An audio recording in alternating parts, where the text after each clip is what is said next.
On a peaceful morning, while markets open as normal and politicians exchange customary handshakes, Canada takes a step that the United States never imagined it would dare to make. It is not loud, but it is strategic. This is the type of maneuver that not only disrupts trade deals, but also shakes economies. It's not just about tariffs, it's about power plays, billion-dollar industries, and political personalities clashing on a global scale. The United States felt they were in control until Canada changed the script. And what comes next is about to become nasty. The spark, a 25% levy on Canadian goods, was announced without warning. The US portrays it as a national security action, citing trade imbalances and the need to defend American workers, as is customary. But make no mistake, this is not about security, it's all about control. Tariffs are more than simply figures on paper. These are economic weapons. They don't strike like earthquakes. However, the harm is almost as severe. $300 billion in commodities pass the US-Canada border each year. We're talking about automobiles, steel, aluminum, and even basic foodstuffs. For Canada, this is more than simply an economic setback. It's personal. Jobs are on the line. Entire industries are at risk. But here's something the US didn't expect. Canada is not going to beg. While Washington celebrates its harsh attitude, Canada is contemplating a comeback. The United States expects Canada to negotiate, maybe beg. Instead, Canada strikes back hard.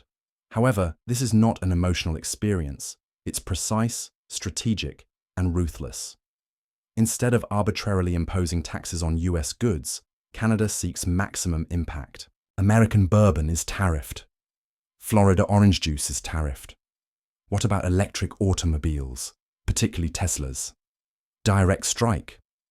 Why these items? Because they are pressure points. Bourbon enters Kentucky, Mitch McConnell's backyard. Orange juice enters Florida, a key electoral battleground. Tesla, that is not simply a firm, it's America's technological crown jewel. Canada isn't simply fighting back, they are conveying a message. We know where it hurts and aren't scared to press down. And just like that, the trade war is no longer hypothetical. It is real and it is personal. When Canada pursues Tesla, it's not a coincidence. It's a brilliant move in economic warfare. Tesla relies on Canadian-controlled materials, nickel, lithium, and aluminum. These are not just resources. They are the lifeblood of electric car manufacturing. And now, Canada is in control of the faucet. Here's the ripple effect. Higher material costs lead to higher automobile prices and slower sales. Investors become concerned. Consumers become frustrated. Competitors begin circling like sharks. However, Canada is not just interested in Elon Musk's financial success. They are targeting America's sense of invincibility. Because if Tesla, the symbol of American ingenuity, can bleed, no one is secure. Tesla represents simply the top of the iceberg. The whole North American car industry is in danger of being destroyed. Here's something most folks don't realize. A single vehicle part might traverse the US-Canada border 8 times. Before it's done, the factories in Detroit, Ontario, and Mexico are not competitors. They're partners in a massive supply chain. When the US imposes tariffs on Canadian steel and aluminum, they believe it will defend American employment. It is doing the reverse. Now, components are more costly, factories are slowing down, American workers are losing their jobs. Here's the irony. Canada understands that this will happen. They understand that the supply chain is vulnerable. And while the US believes it is demonstrating power, it is essentially hitting itself in the face. This is not only about CEOs and politicians. It features little communities in Ohio, Michigan, and Alberta. Communities that rely on these sectors for survival. Imagine this. A community having a single significant employer. A factory that produces automobile parts. Tariffs raise production costs for the factory, so they lay off employees to keep afloat. Families are suddenly unable to pay their rents. Local companies lose clients. The entire town feels the pinch. And now for the stomach hit. These folks did not initiate the conflict, but they are the ones paying the price. Once being crushed by it, meanwhile, the politicians who started this are still receiving their paychecks. Politics quickly becomes dirty because when people lose their employment, they do not blame foreign governments. They blame their own government. In Canada, Trudeau describes the counterattack as a defense of national pride. In the United States, however, things are different. Some politicians go all in, arguing short-term hardship is worth it in the long run. Others try to back down, seeing that short-term misery results in furious voters. When voters are outraged, they attend town halls, demand answers, and vote.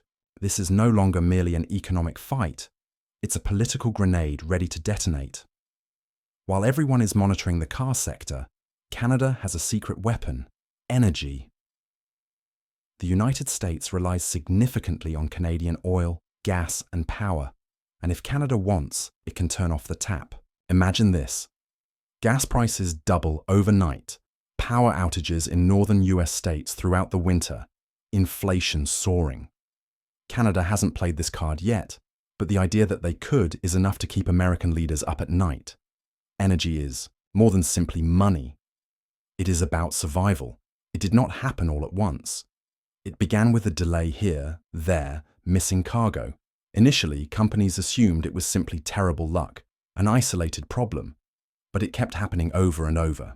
Parts that would normally arrive in 2 days are now taking 2 weeks or not coming at all.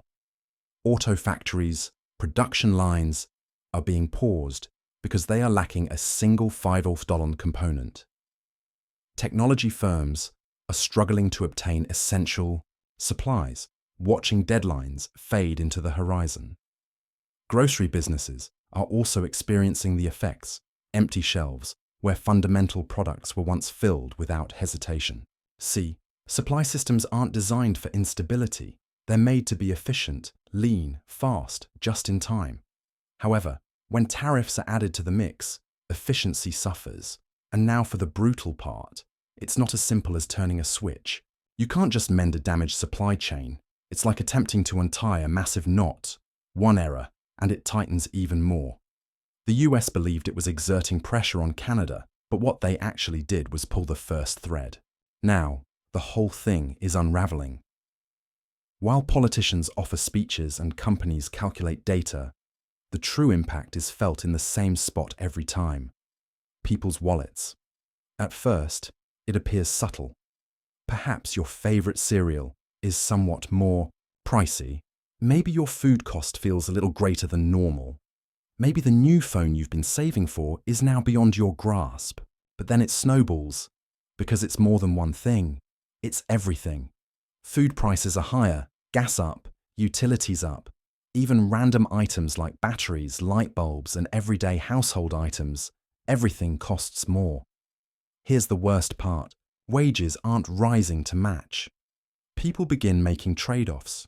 Skip the trip, delay automobile repair, buy less, save less money, worry more. This is neither an economic theory nor an abstract policy discussion. This is actual life. Millions of individuals are finding it increasingly difficult. Behind the scenes, in offices with polished wood desks and flags attached to lapels, the political games have begun. See, trade conflicts are about more than simply money. They are about power, influence, and control. The United States expected Canada to play nice, to back down, and to understand their position. Instead, Canada is flipping the board, forging new trade agreements with Europe, strengthening economic links with Asia, exploring relationships that exclude the United States entirely. And guess what?